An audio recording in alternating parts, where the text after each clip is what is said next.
Magandang araw mga idol. Nakapadaan na naman ako dito sa papaya farm. Taniman ng mga papaya. Ang lalaki ng bunga oh. Ayun mga idol oh. Ang daming papaya. May hinog na mga idol oh. Ayan, hinog na oh.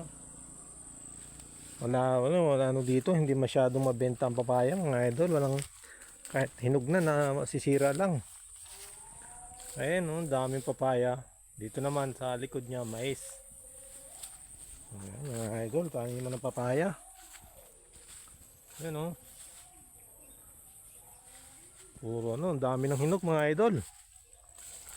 Dami ng hinog na papaya, hindi pa kinukuha, nasisira na lang.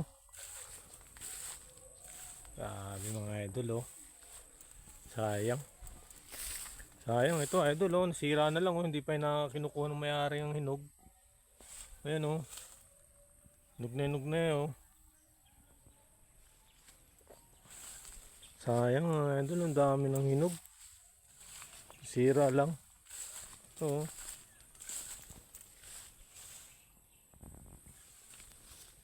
Dami talagang papaya dito. May malalaki ng mga idol eh oh.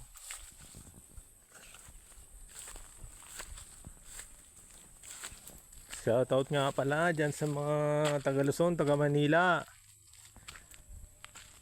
Ate Aida ko, Ate Vicky, Ate Eva, ang ate ko sa Las Vegas, USA, Ate Rose ko. Ingat ka dyan palagi.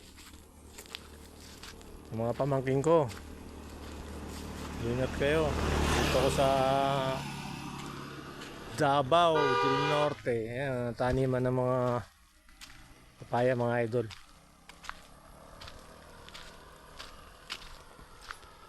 Wala akong magawa ngayon sa bahay, kaya galagala lang muna ako. Ito naman yung papaya na ako no, kasing taas ko lang mga idol oh. Dami ng hinog, sayang, sira lang no, hinog na eh. So yan lang mga idol.